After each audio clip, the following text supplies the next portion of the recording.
us to move forward towards our first panel discussion. Once again, for all the folks with us, we are there together at the Gen Next 2022, where we are having all the interesting sessions lined up. Today, we are here on via the virtual mode, but 30th of September 2022, we'll be there together in the physical mode at Hotel Le Méridien, New Delhi. We look forward to having you all there.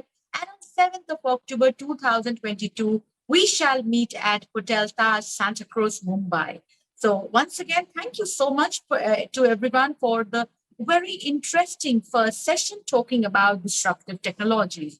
And this year, as you all know, Gen Next 2022 is specially curated and designed by Legal Era Corporate Counsel Community and Legal Era Global Business Lawyers Network. So with all the interesting sessions, with all the interesting insights, and it's all happening as a part of the Gen Next Congress, Gen Next Thought Leadership Business and Law Congress 2022.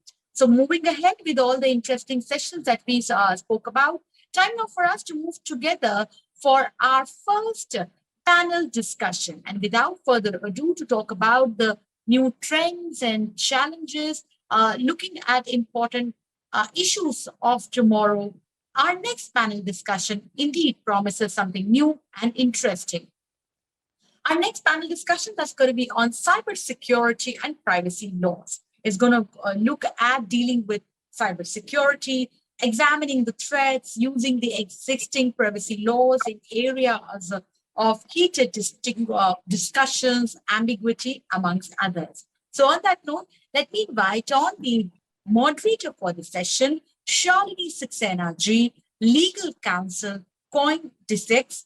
With Shalini ji has 2 decades of experience as litigating and corporate associate. She has played a very important integral role as an in-house counsel and has played an important role across industries, renewables, credit cards, consumer finance, power, social media, manufacturing setups, amongst others. She's played an important role in commercial transaction work, mergers and acquisition across multiple jurisdictions. Some of the regions covered by her include India, Bhutan, Nepal, Georgia, Vietnam, Malaysia, China, South Africa, Dubai. She has been responsible to business targets and growth of the organization in various roles. Shalini Saxena ji, greetings, namaskar, welcome.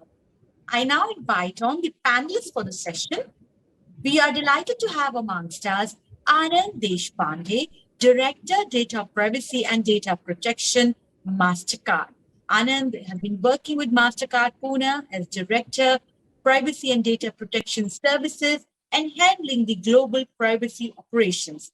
Aannaaand completed his Master's in Law in Information Technology and Privacy Law from John Marshall Law School, Chicago, USA. He brings over 13 plus experience in the privacy domain. During his career, he has also worked as private attorney as well as information security consultant. Aannaaand, a very good afternoon. Greetings. Welcome. We're delighted to have amongst us for this section Sanjukta Kulkarni ji, EVP and Head Legal, Larsen and Toubro Infotech Limited. Sanjukta is Vice President and General Counsel at Larsen and Toubro Infotech Limited and is responsible for the global portfolio.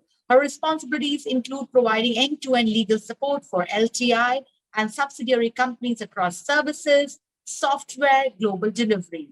She's in charge of all legal issues of LTI globally, commercial contracts, contractual compliances, employment issues, amongst others. Her previous assignments include being the country counsel at HP Enterprise, and she's also been a speaker at the International Technology Law Conference Asia and Bangalore for many years. Welcome, Sanjukta ji, welcome. We're delighted to have amongst us Nirupam Srivastava ji, Vice President, Strategy and AI, Hero Enterprise. Prior to this, Nirupam ji was Director for Strategy and NMA for India and South Asia at LexisNexis, and he has 20 years of experience in strategy, M&A, technology. Welcome, Nirupam ji. So on that note, I would request our moderator for the session, Shalini Saxena, to take the lead from here and begin the much awaited discussion with respect to cybersecurity, privacy laws, the challenges in using them, amongst others. Shalini ji, please. Welcome, Thanks, Shalini Dr. ji, and Aannaand. all the panelists. Thank you, Amna, and thanks very much for introducing this very illustrious panel to everybody. And I'm very happy to be shepherding this entire conversation for Sanjukta, Aannaand, and Nirupam. And like you said, this is an absolutely critical subject that we have that is taking the attention of most people, not just in India. And we, of course, have managed to get attention for good and bad reasons, but across the globe. My own personal set off to this cybersecurity and privacy law session is going to be that, look, 2021, we saw relentless changes in law and breaches in cybersecurity and data privacy. 2022 was no different. Thus far, we've only seen that go up. I think the approach that is now going to be necessitated is forward looking, risk based, and maybe synchronizing ourselves to a global strategy, because technology will keep maturing and new and better things are going to keep coming up, and alongside it will come new risk. We may have had lessons that we've learned from the past couple of years, when I think these topics have really kind of picked up speed, and they've really become center to what we are discussing today. So without taking more time, I'm going to toss the ball to my first panelist that I would like to ask the question. And Sanjukta, that's you. I have like Dr. Amna say, you are somebody who's worked multiple geographies. So you are probably looking at it from a much higher or a more deeper perspective. So what are the issues that you are seeing happening on a data privacy front? And what is your take on how you're operating across multiple geographies? Thanks, Shalini, and good afternoon to everybody and my fellow panelists. I'm very glad to be taking part in this session. Am I audible? Is it clear?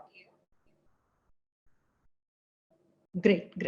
So, Shalini, you're right that Indian IT services companies have a huge challenge. Because we operate in a multi-jurisdiction environment, and constantly we see that data privacy laws are changing. So I mean, it is needless to say that we always have to keep a very close scrutiny on what is happening, and it is an expensive program. Let me tell you, to be able to monitor across the world, it is almost it's not possible. You need to have SMEs in all these geographies, either empaneled and then constantly speak to them. So monitoring and ensuring compliance is an expensive affair. I mean, there are no two ways about it. But having said that, this is not something, I mean, the protection and compliance is almost like, a basic necessity for all the companies, especially IT services companies. So we do not compromise on getting the necessary information from subject matter experts, and devising and continuously auditing the programs that we see that we have to implement. I think cornerstones of a successful data privacy program, I think, other than monitoring, is continuous training and sensitizing employees that are handling personal data. It's obviously you need to focus more attention on those functions which are collecting personal data, but that doesn't leave it at them. It's not their responsibility alone, because you need to focus on whatever is your weakest link in the organization. So across the board, all employees, it's very important to have them trained on data privacy. What is personal data privacy? What constitutes personal data? And how do you protect? Because despite being in the industry, despite seeing so much of press around this, let me tell you, even today, and I'm sure the other panelists will agree that even today you have a lot of fallacy. Okay, what is personal data? Which is surprising. So we need to address it from that basic foundation level and ensure and I've seen it by personal experience. I have seen that a lot of people join the organization, and it is left to a month or so by when they have to finish those trainings. I think we can't take that approach, because anything can happen between the time they join and then they start handling personal data, and then by the time they complete all the necessary, information security or data privacy training programs, we could have let the cat out of the bag. So it's extremely important that you ensure that the first day of joining, the employees are trained, at least all the basic information is given, it is monitored, and then thereafter continuous monitoring happens. And if time permits, I would definitely like to talk about some examples that I have come across. Over. Sure. Back to you. Sure. Great. I think you made a couple of great points there, Sanjukta. There is definitely a need to keep this ongoing and very real time, because cyber breaches are happening real time. There is no luxury of doing the cookie cutter approach anymore. Nirupam, I'm going to seamlessly jump to you. She made a great point. There is a weakest link. Maybe for us, the weakest link is we have nothing to be checking ourselves against. Again, the law is just not something that is seeing the light of the day. So from your perspective, and I know you definitely, with the profile you handle, are very involved in this new data accessibility policy that's coming. But where do you think all this is going to? Where is the new digital act, so as to say, that's coming? Sure. Thanks, Shalini. I think this is a wonderful start. So I will slightly go back and then come directly to this point. So if we start with the internet age, with the DARPA starting it, so that in case of a nuclear war, all the systems don't collapse, there are redundancies in it. Then we move to transfer of value, so e-commerce on the internet. And with e-commerce started all these things, and all the three topics that we are talking of are actually linked to that. So if we look at the cyber security, so now we are, I was reading somewhere yesterday that per minute, there are like millions of transactions on Amazon, right? So the kind of trade that is happening on internet makes it also a very good target for hackers and for thieves to attack it and take value out of it. Of course, there are issues around identity theft. There are issues around impersonation. There are a lot of issues, and again, blockchain and other technologies make things even more complicated. There is anonymization. The second aspect, we talk of privacy, which again comes from the common law era of requiring of warrants for getting your house searched and all that thing. So it has been there. But when we take it to the internet age, and in the times of e-commerce, we realize all this data that is being generated. In fact, the previous speaker was talking in the keynote, the kind of data is getting generated. These can be analyzed to profile you, to charge different premium to you, to provide or deny you certain services, to, create all sort of biases using AI algorithms that again use the same data to train on. So there are lots of issues around privacy. And the third part is, again, the trade of data. So earlier the money was the commodity which was traded, money and goods. Now the data itself has become a commodity which can be traded. And there's a huge trade. And if you see the valuation of Google, Facebook and all, essentially are relying upon the data. There's virtually nothing else but data. So the essential point is that all these agencies are sharing our data to all these marketeers, you and me included. So if we want to buy certain keywords or buy certain trends on what is trending, we can access that, including to an extent that where I can personally identify you. And that's where the scary part comes and links back to the privacy and security. That how can we make sure the data that is shared further or sold further or aggregated further is not able to personally identify a person or enable anybody else to profile it or harm that person, either institutionally through government, through agencies, or through private sector also. So it's not like only government needs to be worried about privacy. It's equally incumbent on all the private sector companies that we need to have, and again, previous speaker Sanjukta talked about this, there are policies, policies are not enough. We all know this. So there's a continuous catch and mouse game. And again, this is what makes it exciting also, because in any new area, you always have this catch and mouse game continuously happening, where you try and see what is a new attack happening. Earlier we had ransomware, now we have UPTs. There are different types, nation state actors attacking. So there are lots of new things coming in, and same way new defenses are coming in terms of AI based defenses. So there are a lot of technology tools available, but we also have to be mindful helpful as leaders is to also build an empathetic society. Not everything being driven by data and data alone, but also create some room for ambiguity. So I will stop here, and I'm sure there will be other topics we can talk about. Thank you. Thanks, Nirupam. Aannand, going to you then, and about all these data that we are creating. And I was also listening to Aannand and the speaker, who was the speaker in the session prior, and he had a great point. You and I creating data every day, whether it's my Fitbit watch, whether it's my surveillance camera, whether it's my Aadhaar card, or every social media that I go on, I'm leaving my footprints everywhere at all point of time. And that is what this data is. This data is genuinely today now the new oil. So where are you seeing this entire importance of data, and where is this all getting into inventory? Because that's what will lead to our question on how we're keeping it safe and secure. Sure. I think, thank you for that question. And, really appreciate Legal Era for inviting me here. I think I'll take some notes from what Nirupam had just said. Data has become not just an asset, but it has become a commodity to trade, right? And the data is getting valued. Earlier, the question was, how do we value the data? Now the data is getting valued, right? So that value is something deciding how worth you are in the market. So that's a very, very important thing. And more your worth, the more you're susceptible for attacks. Now, going back to what just Sanjukta said, regarding privacy, it's a part of a culture, right? So if we want to implement privacy, we have to inbuild a culture. And all these attacks are not just for the sake of, getting your data, but also to breach or cause a harm. There may be different ways. For example, there may be a different motive, like, Nirupam just said, the example of ransomware. That can be a motive.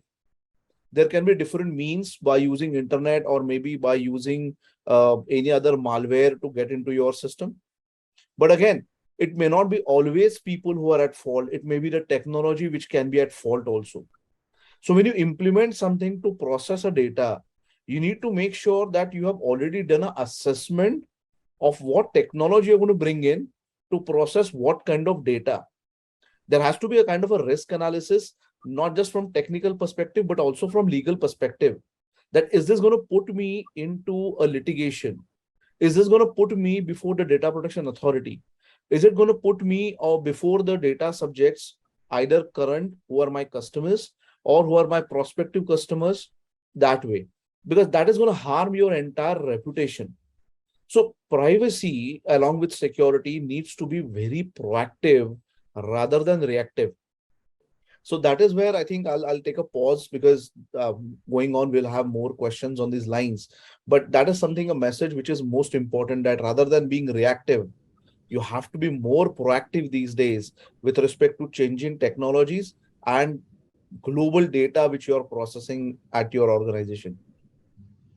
Thanks, Aannand. Sanjukta, Aannand has seamlessly actually married the two concepts together, privacy and security. And I'm a firm believer that each is an interplay.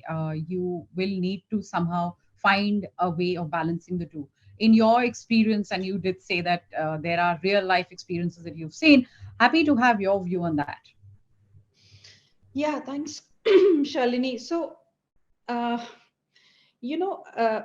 while today there has been, today in the sense, in the recent few years, there has been a lot of talk about, personal data privacy.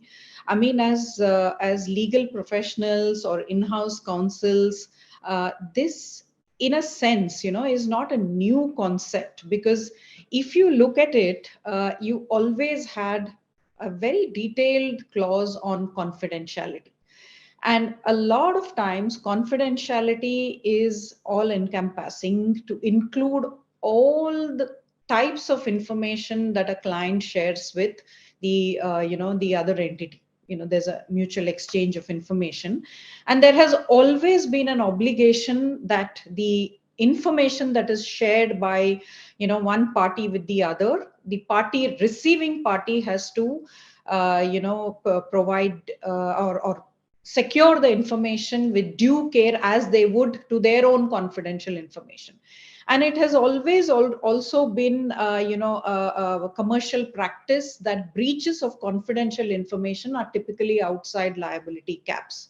So I think the culture in terms of protection of confidential information and looking at personal data as one of the facets of confidential information that is shared by a client needs to be understood. So it's not like, we're talking about, something completely new. I think at the very basic level, as legal professionals or information security, experts, I think we need to inform the organization that, one, please do not collect information that is not needed.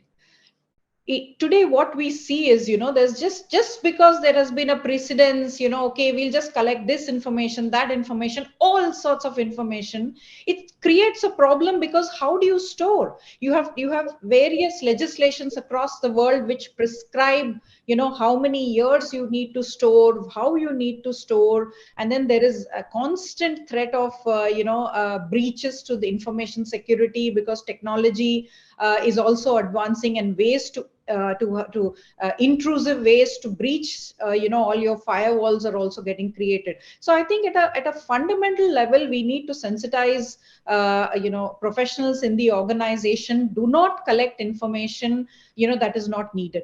Second, do not store more than needed. If required, you can take it again, but do not collect more than required. Do not store more than required. And obviously, continuous improvement in technology to be able to protect the information that you require needs to be there. I'll talk about if the panelists are okay, if look at an incident which seems like a very, very normal, innocuous kind of a situation, how it can be classified as a data breach. And so I'll talk about a situation which I encountered with respect to personal data in Singapore. So you had, an HR professionals, and this was obviously pandemic times. A lot of practices that organizations used to have, we really had to suddenly adapt to something completely different and find ways and means to shortcut. So there was this tendency to not follow typical processes because we could not, right, in some of the instances. So you had an employee from an HR employee who sent an email to all the candidates who were selected to join a client project, right? Now you send the emails to everybody, put them in the two column, all the candidates who were selected, telling them that, look, all of you are shortlisted or you're selected. Now for us to complete your background checks, you need to fill a certain form. And then in ordinary course, each of these candidates would have been invited to the office, and then somebody would have supervised as to how this form needs to be filled, because it's a detailed form that needs to be filled as per the client requirement. Now, because it was a pandemic and everything was pretty much virtual, they attached, they gave a sample temp form and said, here is a sample form, please look at this form and fill this. Now, in the normal course, you would think, okay, what's the issue, right? I mean, if this was an interactive session, I would have asked participants as to, please point out what the issues are, or do you see any issue, or there is no issue in this kind of a scenario. Now, given this scenario, two things happened.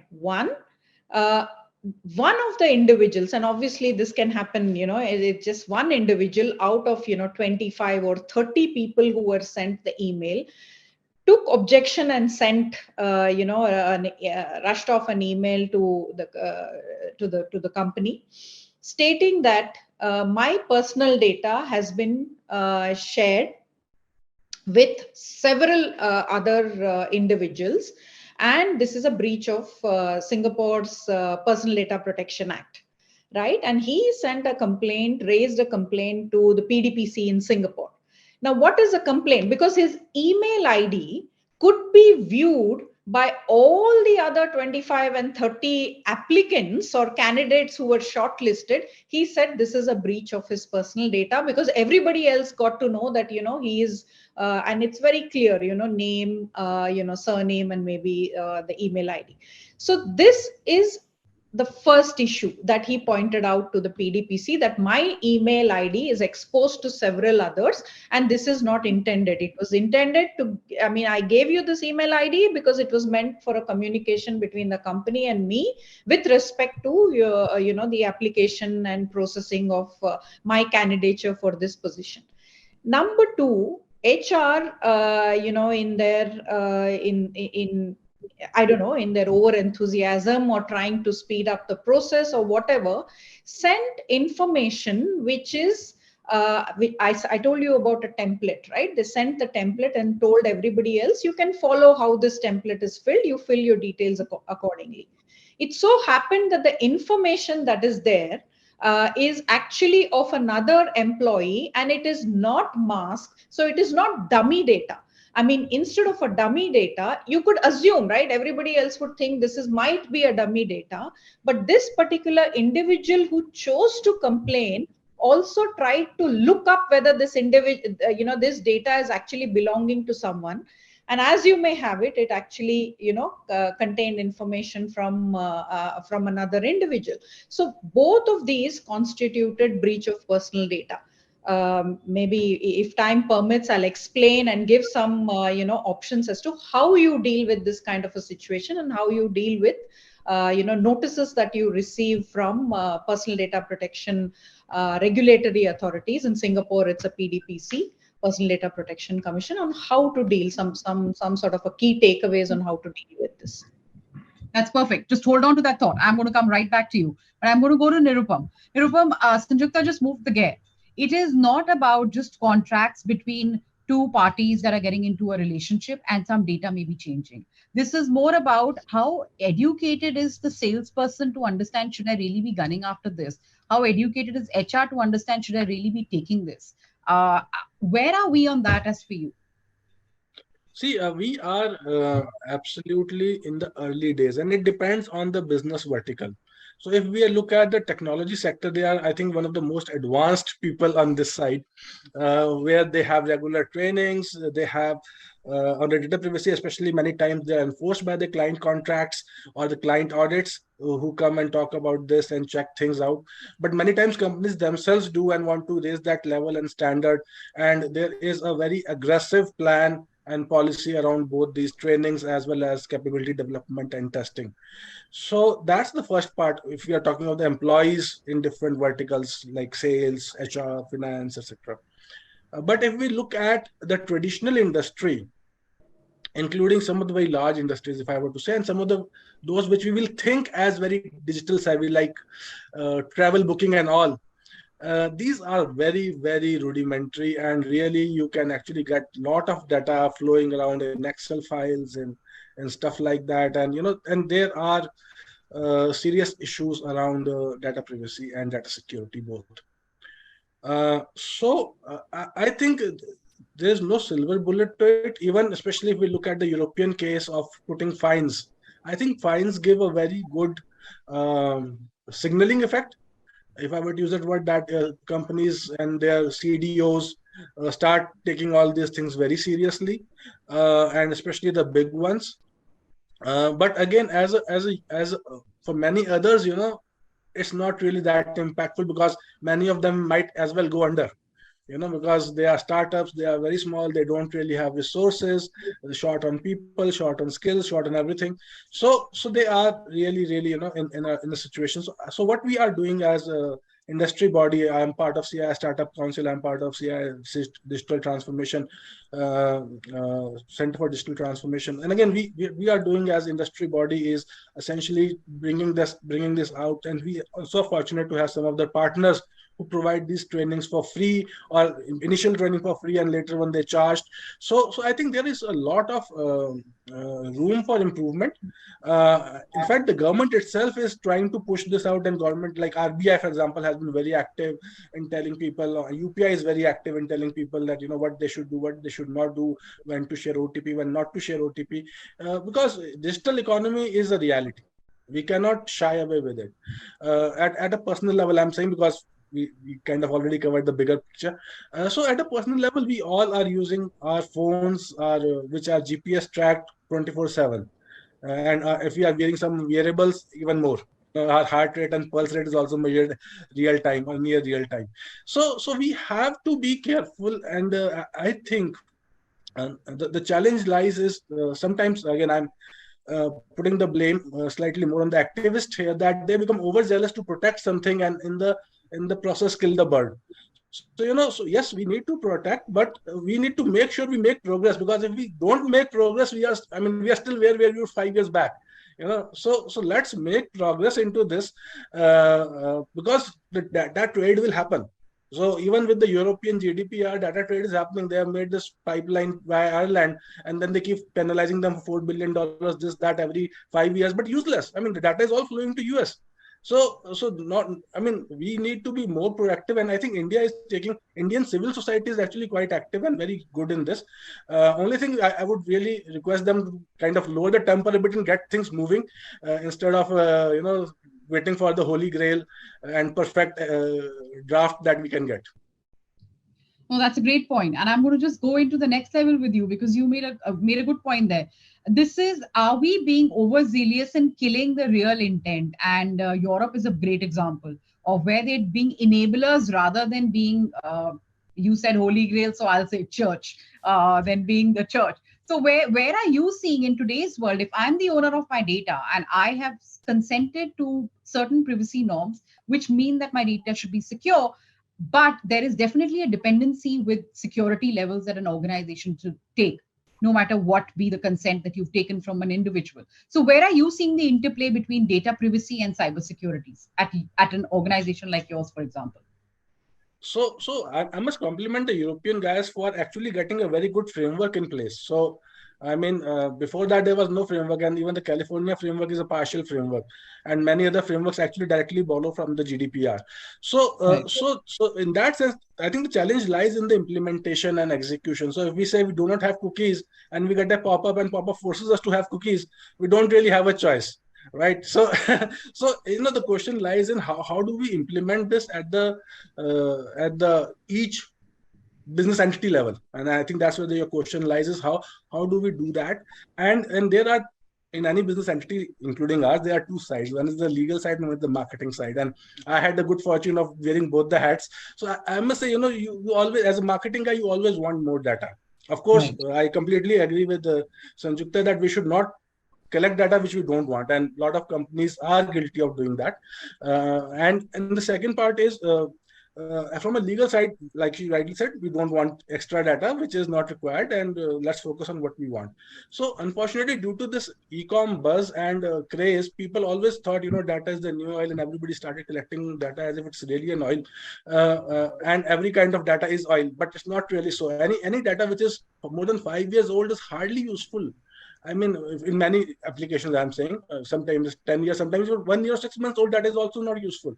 So depending on what application, what use you want to use the data for, collecting data is, then only it makes sense, because there might be hundreds of transactions that we might be doing. So what we do at our organization level is, again, have these two teams together.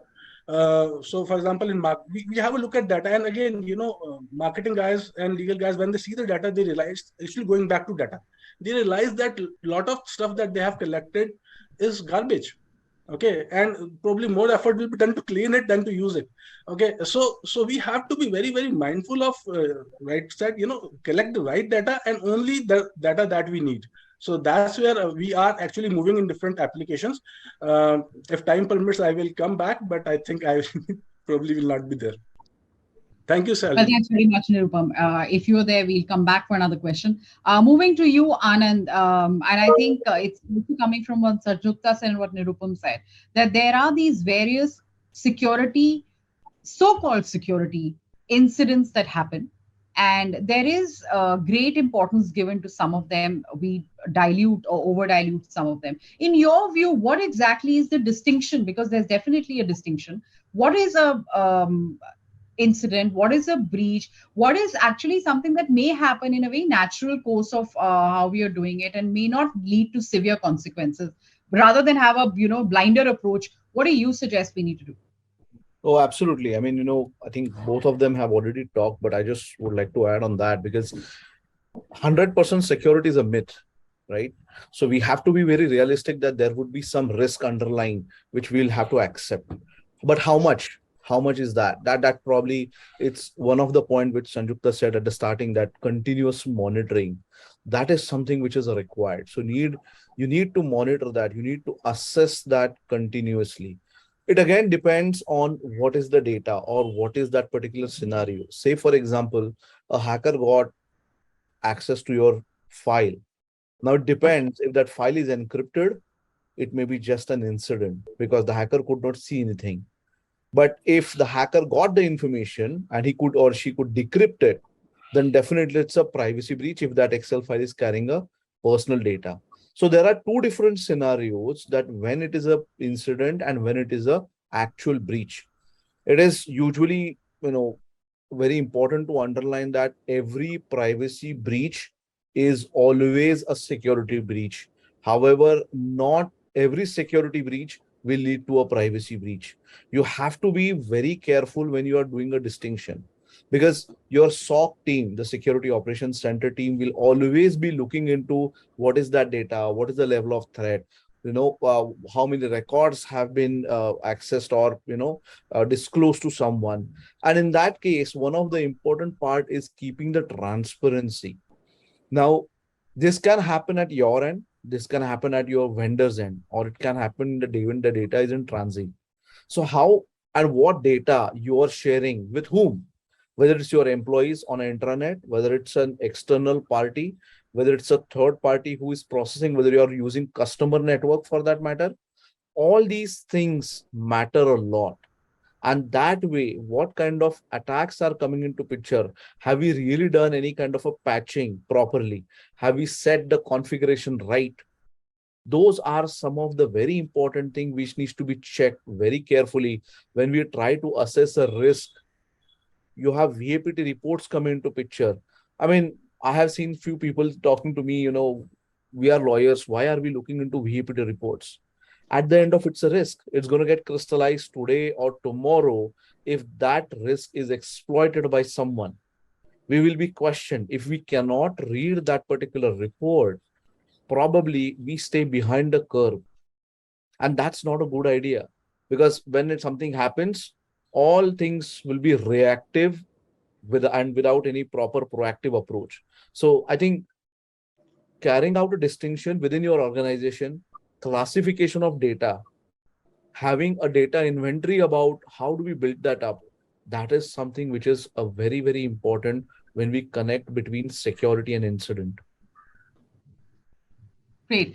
I'm going to come back to you, Aannand, to look at the curative piece. But Sanjukta, you were mentioning about the preventive element and what is it that we can do more proactively to ensure we don't reach maybe certain points. Yeah. Over to you. So, thanks, Shalini. So, going back to that incident, what I can say is that typically you have all, your data privacy policies, you have consent forms, and all of this is already training. All of this obviously is, it's almost like a sanity check. You need all of those in place. Now, when an incident happens, I can just talk about some key takeaways. We do not have the luxury of time. You have to be able to respond quickly. And you can't wait for an incident to happen or hope that nothing happens because you have the framework in place. You need to be able to build a robust framework covering various aspects to be able to deal with incidents. Imagine this incident happening at the end of the year, just before Christmas, and you're getting a notice from, from the regulator. One of the first things I think we need to do is ensure, and we often ignore this, is to have your insurance SPOC, your insurance team, because most organizations today take insurance policies to cover personal data privacy or data privacy breaches. So ensure that your policy is up to date, covers you, tooth comb, the language, a lot that you assume is there, because most organizations have seen year after year, they just, mechanically they will, renew your insurance policies. And when an incident happens, thinking that, okay, this is what the insurance policy is called, so therefore everything is covered. No, it's very important to read between the lines, read the fine line, and understand whether, all types of incidents, all types of processing activities covered, or are there some exceptions. So first is in your framework to deal with issues that happen, look at your insurance policy very, very carefully, get an expert to review it, amend the policy if the policy doesn't cover, I mean, it's going on, it doesn't cover what you believe that it should cover. Have an insurance POC. Create a clear list of questions which can be shared, that you should have a template with a list of questions for data privacy incidents, and send that questionnaire immediately to your frontline delivery, HR, and other teams which handle data, personal data, to be clear. Send that questionnaire, gather the data. If there is an incident and you receive, number one, so this is all your background, right? Your insurance policy, your insurance POC, your template, which contains details of all the questions that you need to gather if there is an incident. Create a common email ID consisting of, important stakeholders who will be informed about the incident as soon as possible, and can, give their suggestions or, that are needed. DPO, obviously, expectation of a GDPR is the DPO should report to the highest organization, highest authority in the organization. That's critical to ensure that, that is also, well established within the organization. And once you get a notice, the other thing about framework is have law firms, specialist law firms who can deal with, data privacy breaches, who are already pre-cleared by your insurer, because you may have a preference to use a certain law firm because you believe they're the experts, and then you have a problem because the insurer will say that, they are not part of my approved list, these are the people who are approved. So ensure that, that gap is bridged before itself, for each geography that you operate. Now this is all the framework. When it comes to the incident itself, first thing is to acknowledge very promptly any notice that comes from a regulator. Acknowledge, take time. Next, contact the right people, get them to do a root cause analysis, understand if this is an isolated incident based on what they tell you. And then you have to ask the right questions as as a legal professional, information security or data privacy professional. Ask the right questions to the team. If this is an isolated incident, or was this a practice that is going on for several times, while you may not have sent, going back to, while this is generic, but going back to this to tie it together, assume this email was pandemic related, we will not send it to everybody. Instead, we will call everybody to the office. But what about the template that you are sharing? Is that done only this time, or is it that you're showing this template to everybody in person and sitting there? Find out this information, and if at all, while you are responding to the regulator, in this case PDPC, please, if there have been incidents like this in the past, be transparent. Do not hold back the information, because authorities can order audits. And if you have done this information and you are not, if you know that this is a practice which has happened in the past for ignorance or whatever the reason, human error, please disclose this. My sincere advice, if you proactively disclose, but also disclose, while there may be specific questions, give more background information to the as a response. Show them the policies, tell them all the trainings that have been conducted, and also tell them that as a mitigation step, we have informed the data subject whose data has been compromised, that this is what, this is a compromise, this is an error, but we have asked everybody who received it to delete their data. Give a very detailed and prompt response to the PDPC. You will be surprised at how much they appreciate when you give such a detailed explanation, as well as being transparent about the response.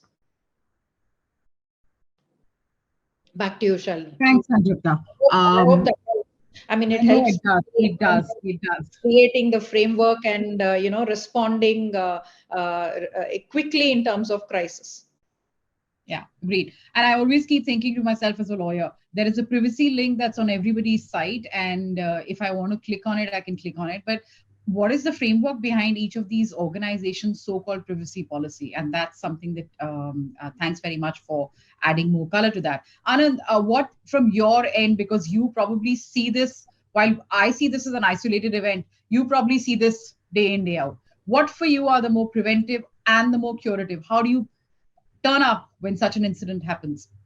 So typically, in my practice, what I have seen is that when we implement something, any framework, any privacy, again, it contains definitely the security flavor of it. Organizations doesn't know what data they hold. So rather than KYC, you should have KYD for your internal team members. What data you hold, know your data. One of the biggest problem, and some people may say, oh, I have a marketing data, name, email ID, some preferences. Next question, where is that data? It may be somewhere in Amazon. I really don't know. Do you have a backup? Not sure. Maybe I need to investigate. You get such unpleasant answers of which we have no idea. So when you talk about proactive approach, this is something which is very, very important to create your own data maps and data repositories. Which asset processes your data? What is the reason for that? What are the controls implemented on that? Because going back to the given example by Sanjukta, if there is a crisis and you're going to face the data protection authority, how are you, or even the insurance company for your claim, how are you going to defend yourself? That's the biggest question. Customer is going to chase you. They are going to put a liability clause on you. They're going to ask you that there's a breach, aggravation, breach of contract. Let's go for the discussion, right? How are you going to defend yourself when you don't know anything? So before going even for a framework, creating your data map, data inventory, and regularly keeping it updated. So within this, so just to add to one of the point what Sanjukta said before the regulators, you have to also give audit related information. How frequently is your audit? Are there any critical findings coming out of it? Have you taken any proactive approach to close those audits, right?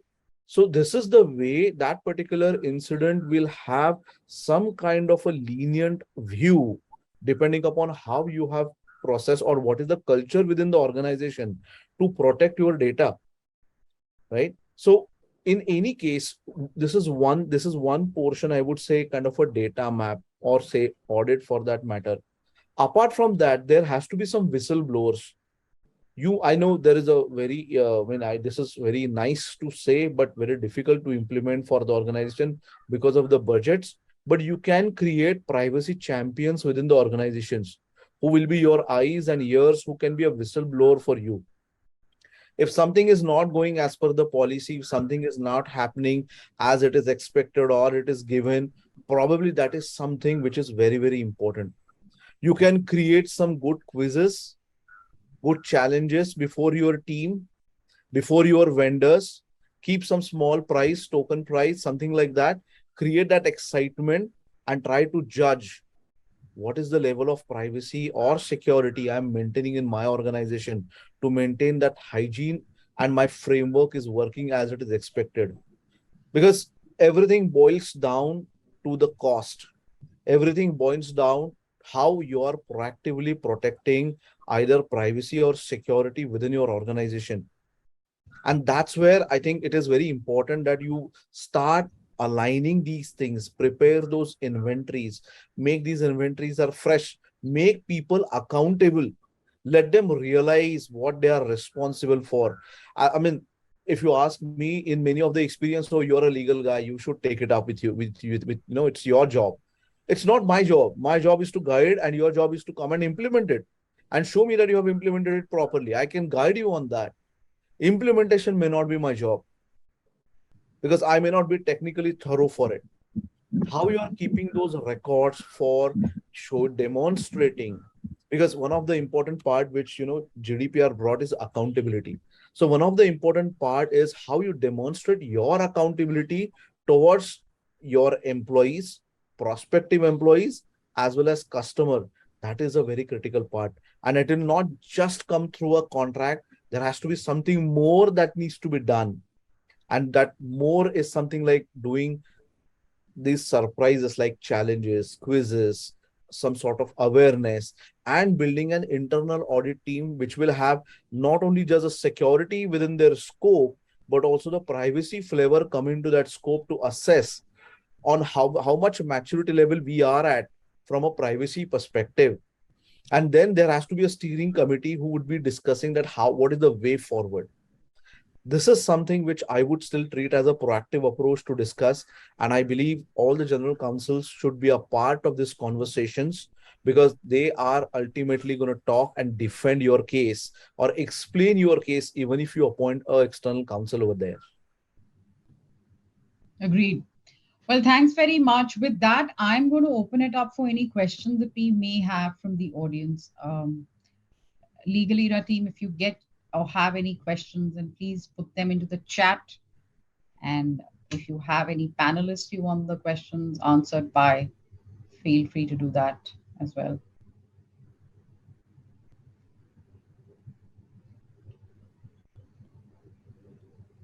So I'll just request the team to go through the questions that we have in the chat box.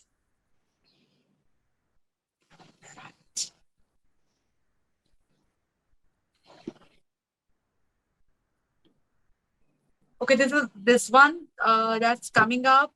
I think it's directed to Aannand Deshpande ji. Aannand ji, there's one asking that do you think that data privacy is becoming very complicated in the era of disruptive technology? I believe we are making it complicated. Rather, it is becoming complicated. So, see, it's like a bullet and a gun, right? You need to know where you are shooting that bullet. It's your hand ultimately which is working. So in case of disruptive technology, even preventive measures will be always be proactive, in the sense that what data is getting processed, is it the right technology I'm using? Say, for example, take an example of pandemic, where all the health records were collected by either the lab agency or the hospitals, pharmaceuticals. What technology are we using? Is it so susceptible to the hackers or the interested parties to be used? If it is getting cross-border use, what are the controls? How are we limiting that? What restriction, what transparency I'm giving back to my consumers, right? So all these things needs to be answered proactively before we start using that particular technology for that matter. So even if disruptive, I don't think there's a harm, probably a calculated risk approach and a risk mitigation at the same time, anticipating that if that risk gets triggered or crystallized, how are we going to react for that? Probably that approach needs to be taken by every company when they are trying to use such technology. Right. Thank you so much, Aannand, for those very interesting inputs. I guess, Shalini ji, allow me, I'll just say the question. Please direct it to, you think that, whichever the panelist you deem fit. Now, this is coming from one of the young students, I guess, and that questions that when we talk about different industries, do you think cyber security laws require a constant revamp in the era of technology, constantly changing itself also? I think both the panelists can probably take a shot at it, because they're both going to bring a totally different perspective. But let's start with you, Aannand. Sure. So, amending the law, it's not so easy. Let me be very honest with it. Like, I'm sure all of you must have seen that We are still struggling to get our privacy law after so many brainstorming, industry discussion, and all these things. So that's not a solution. One of the important solution is how do we use these laws? How do we implement these laws? How are we careful about these laws, irrespective of the technology changes? See, law doesn't depend on the technology. Law depends on the negative effects of that technology. So we have to be very careful whether such aspects, whether such negative effects can be covered through certain sections, right? That interpretation is something which is more important. That is the reason you might have seen that RBI, then insurance, industries, they are issuing a lot of guidelines as to how do we implement it, how do we do it, what precautions we need to take in case of such technology are used, right? Probably that could be a good solution rather than, because look at the technology after every 3 years. Like, I mean, why 3 years? Take an example of iPhone. Every year in the September 7, you have a new iPhone coming up with some new app, right? How are you going to control? I mean, is it really practical for a country like India where you think that our law should be amended? It's not practical approach, I would say, over here. So better be aware with our interpretations, be aware with our approach and implementation for that matter from getting into the lawsuits and then getting into a wide debate of interpretation as to this is how I interpreted, this doesn't apply and all that. Sanjukta. So, I think the law is always playing catch up. There is no way that we all know that it's just a catch up. It's playing catch up. Technology changes much faster. People's adoption of technology changes is much faster, and so therefore.